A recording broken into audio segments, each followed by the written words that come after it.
So let's try to build this from scratch.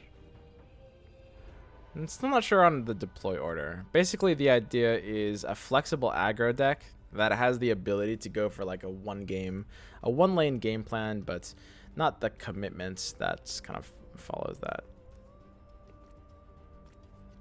So, as you might have seen in the last iteration of the deck, the hero I had was Lion.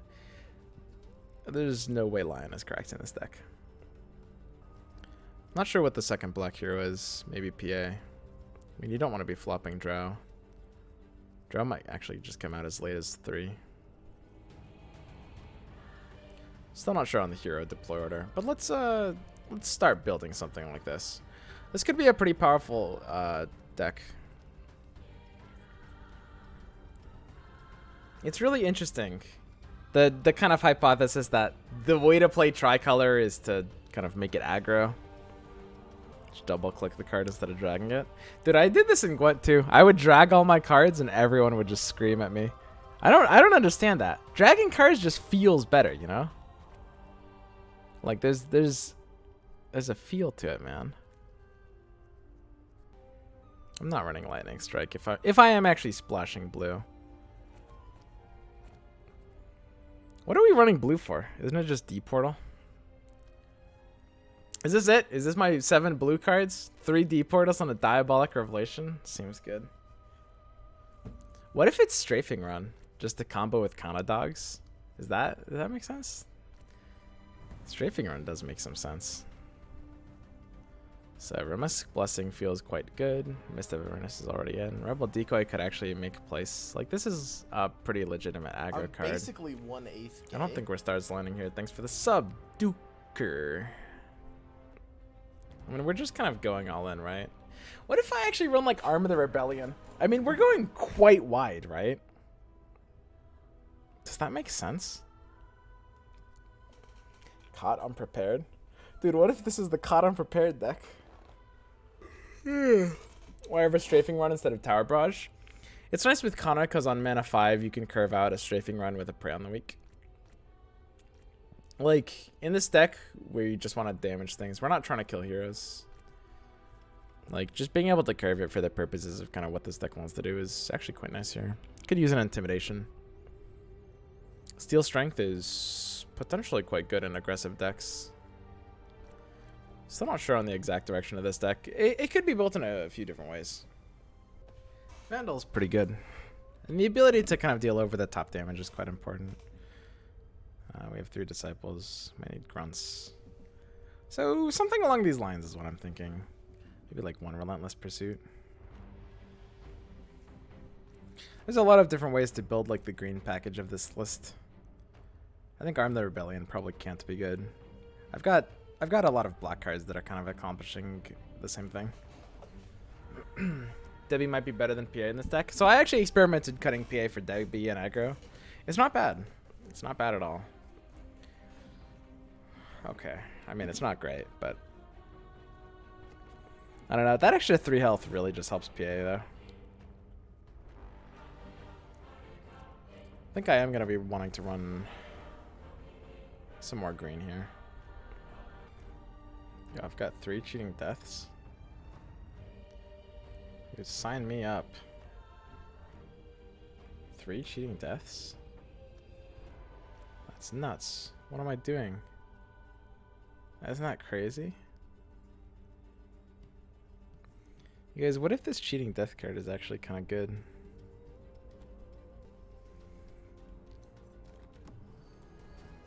Oh wait, I think I didn't even put in an item deck, right?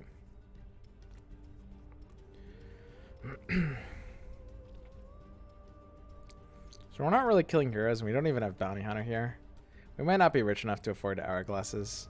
Blink is just one of those cards. Phase Boots is kind of nice.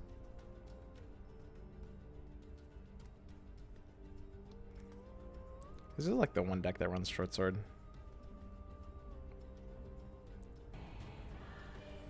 I don't have as squishy heroes. Is it 3 Short Swords?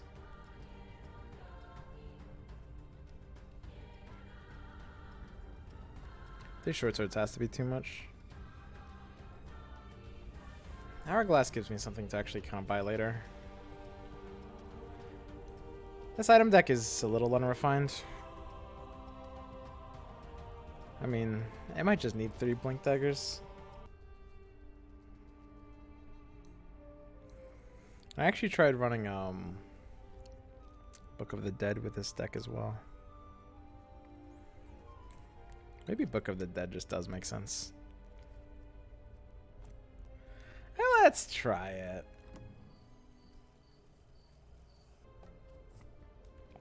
You'll kill more heroes than you expect?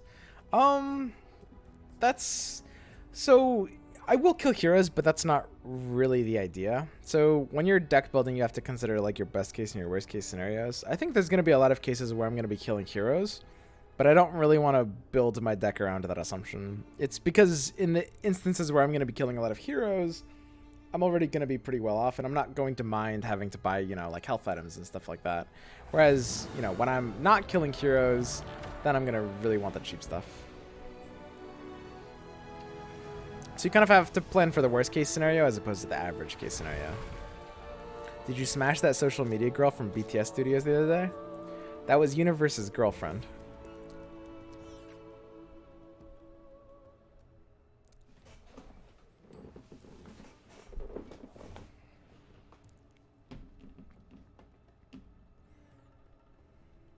Dude, why am I running the Oath? So we have to think about where the Kana's going. Dude, the Oath is such a bad card. I'm really not supposed to use it here.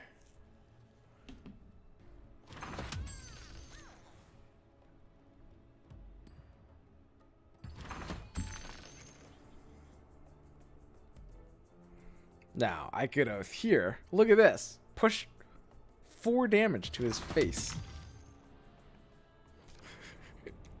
It's so tempting to use this card early. It's crazy. You just can't do it, though. So, we already have 4 Doggos left. Yum.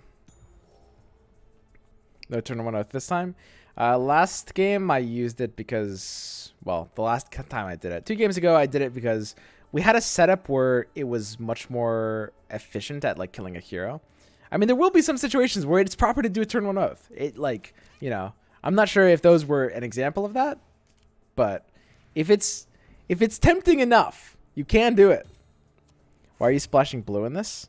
It's Swarm, Prey, Deep Portal. Look at this Prey. We have so much. I can stand here all day. We have so many different things that scale with unit count. We have Drow Aura. We have Mist of Avernus. We have Disciple. We have Assault Ladders. We have the Oath. That we need Swarm. And there's just... You can't really accomplish efficient Swarm without blue. Wind Ranger do that. Wind Ranger? Wind Runner? Dude, Wind Ranger never... It still never feels right for me to say.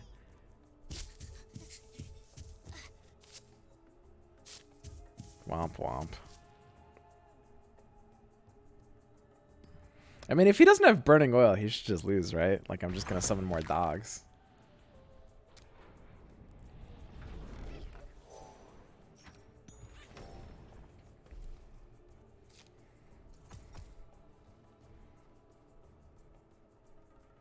So, we need to play her where she stays alive. And we want to play Cheating Death. Do I want to play Kana Dogs? Maybe she's just best left.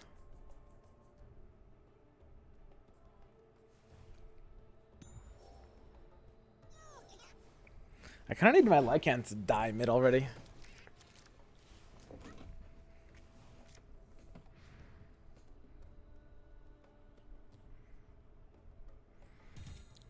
We have to save Cloak for her, I think. Just because she could die to Shredder. 3 damage units. 3 dogs?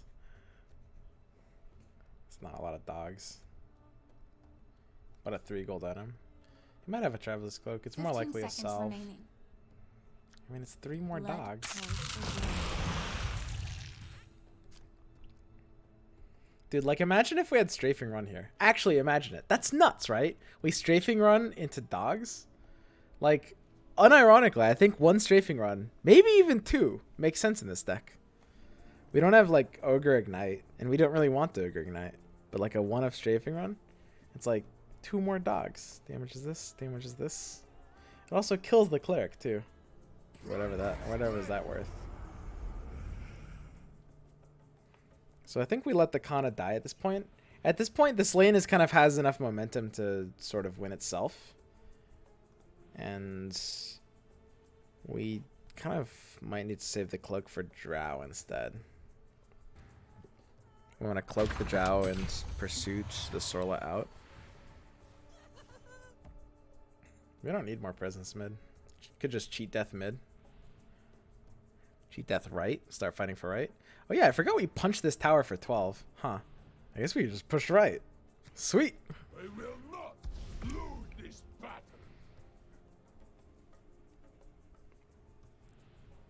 This is a neat thing.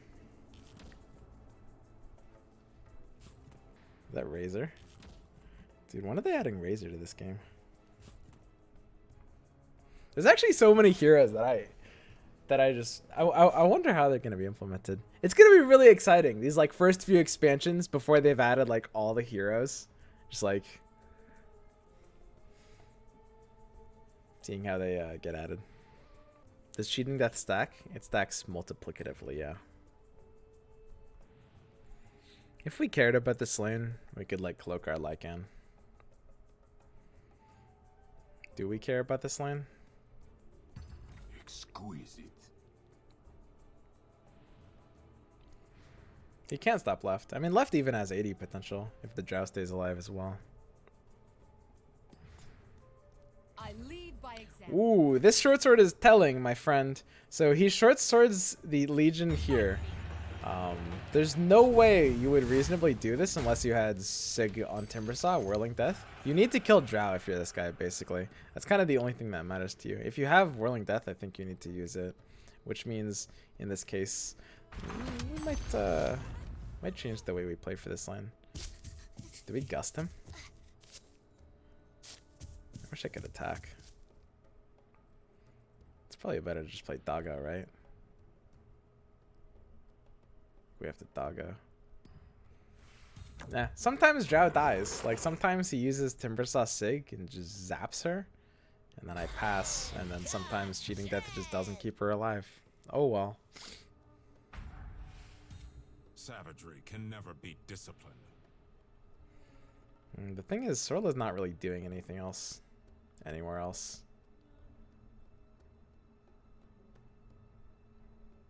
What if I Relentless left and then Oath it?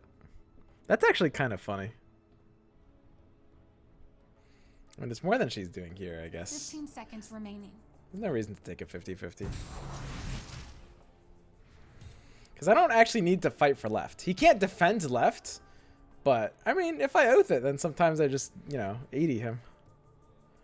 Especially if Drow survives this. My body needs to be as strong as my mind.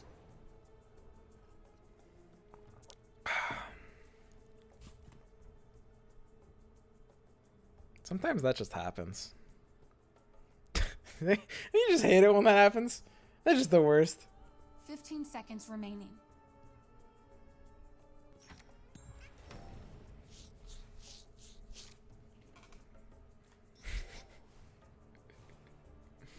I think they'll change Cheating Death, honestly.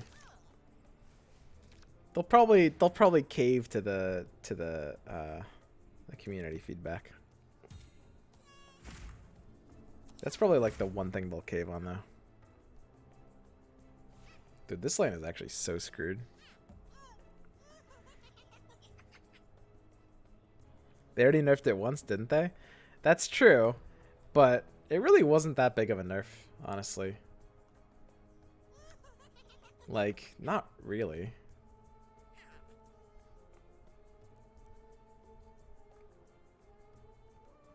Am I afraid of him doing anything here? I think I'm basically not, right?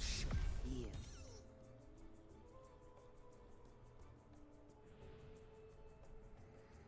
Sorla doesn't really need to be alive either. I'd rather save the phase for right. So will fight, and I will win. interesting. Didn't he pass? Yeah. So now we oath, and now he's gonna do magic while the oath. I don't know if I mind that much. Maybe I should fight for this lane now. Phase Boots does more here than right. Keeping Sorla alive is pretty relevant. And we can just put everything else right. So she just wants her going as far away from here as possible.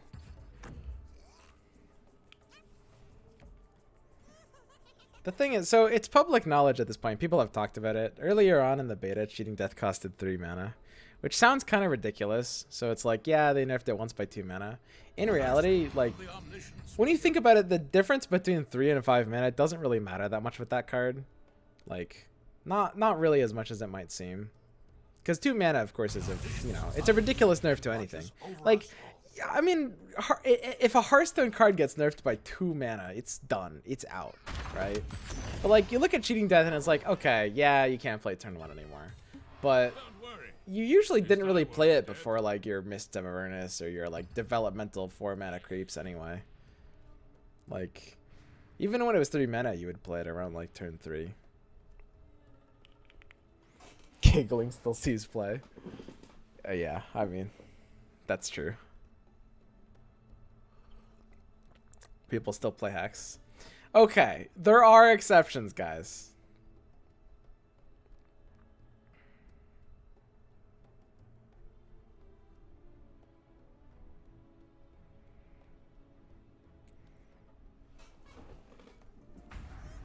Let's see what you're made of. So we can't curve Mist with Gust, unfortunately. I think playing for Mist kind of doesn't really matter that much. If it stalls a turn, right?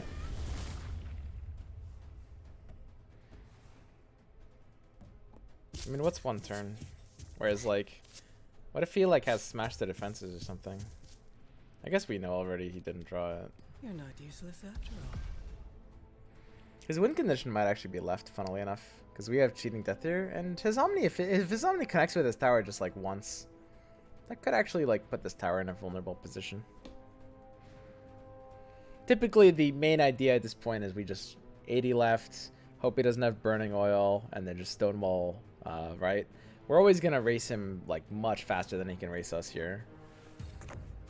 And, I mean, even if we low roll Cheating Deaths, it doesn't really matter that much. Like, units are going to keep coming back right, and he's not going to be able to punch through. So, this kind of means he ends up needing,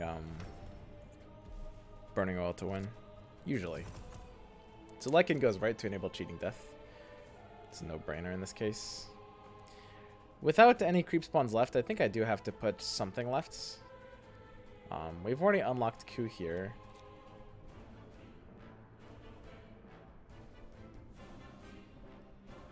I think Kana left and PI right makes the most sense. Oh, he's actually going left. Yeah, I think he's realizing it. His win condition is to actually, like, punch through my left.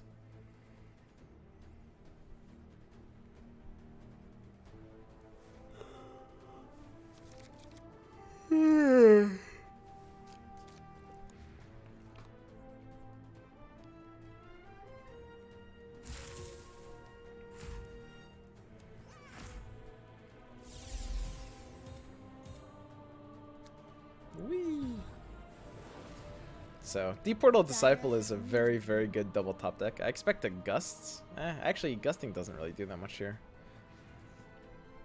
We already used most of our mana. I honestly wonder if Mist of Avernus is even that good here. Because it feels like Mist is so good with blue because you can kind of stall it out. You don't really play for, like, just killing them super fast. It's more inevitability.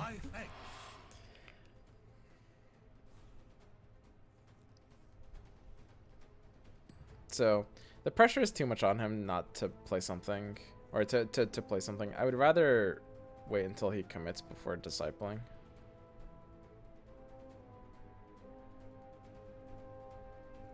Disciple is vulnerable to basically him playing a creep in front of it.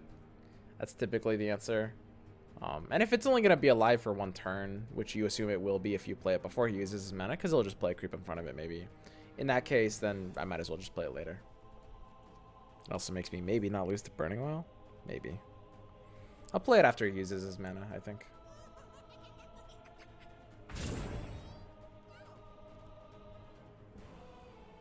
Fascinating Gust.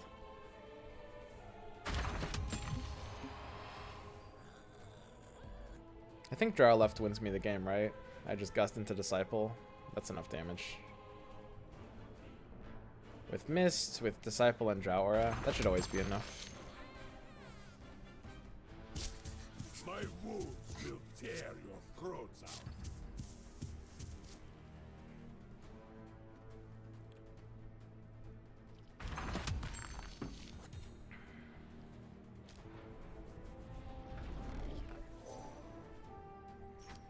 Could even push additional damage with the second phase boots if I need it.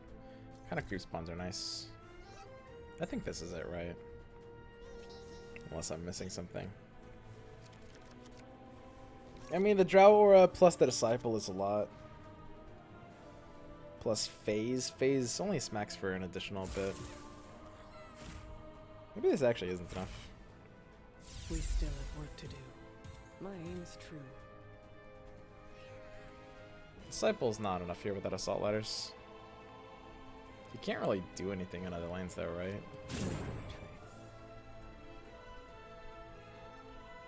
Yeah, this isn't even close. It's like 10 off.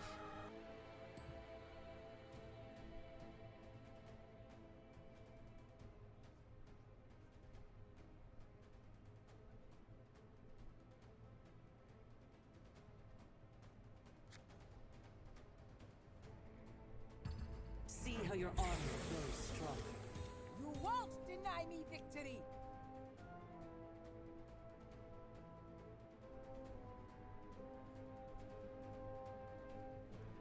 This will help with survival. So we save the Kana, right? Or sorry, the Drow. We kill the Kana, I mean.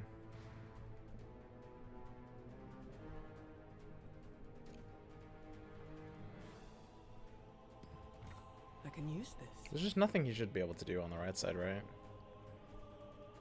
Nothing at all. I think it doesn't really matter what it does. Like, even if you play something like Burning Oil, it shouldn't be enough, right? You'll be able to play double Burning Oil.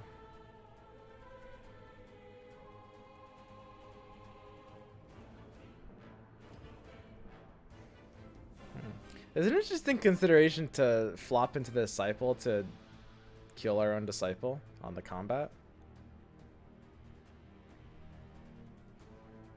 I mean, we're reaching 37 out of 51. Can he reasonably defend this in any way? Isn't it safer? Not even sure what I'm scared of. I guess it's just like double Burning Oil, right? 15 seconds remaining. Let's kill our Disciple.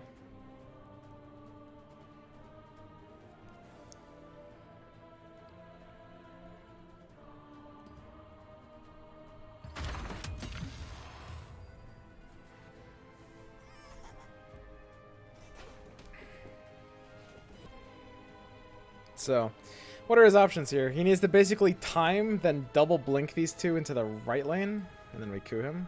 TP scroll's pretty good. I mean, there's a chance he could stall for one additional turn. It's going to be really hard with the second Gust coming in. He has no way to reclaim this initiative. He's not running Fight Through the Pan on the right side. So we have guaranteed initiative right if we want it. To gain initiative back, he basically has to force our coup. This is a bit of an interesting dynamic with initiative, which is everyone can force initiative back as long as they use something that forces a response, right? Like, let's say he plays... I don't know. I mean, in this situation, there's nothing that would actually get me out of bed. But...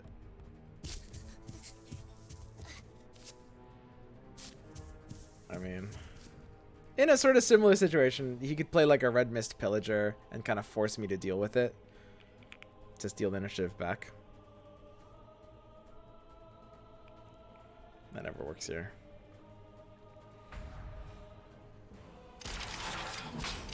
Oh no.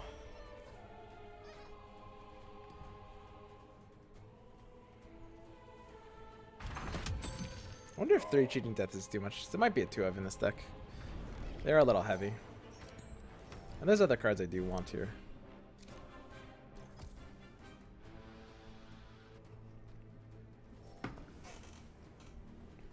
So, I guess that's gonna be it. Is that the first game with this one? I don't know. This kind of deck is always gonna have an easy time when you don't queue against blue, basically. Time to hunt larger game.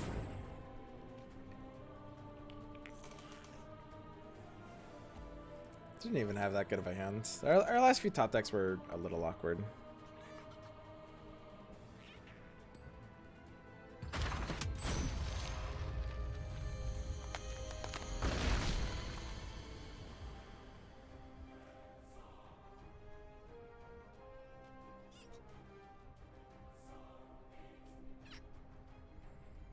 That really was just game 1. So let's take another look at the deck. Different things I could try. Dude, drawing Strafing Run there in the first like 2 or 3 turns of that game would have been really good. I actually think this card might be proper in this deck. This is like as a 1-of. It's like the same thing as Revelation, basically. They're just like 1 mana, summon more dogs. And I mean, it's not as if it's a valueless card. Like, it's draft viable.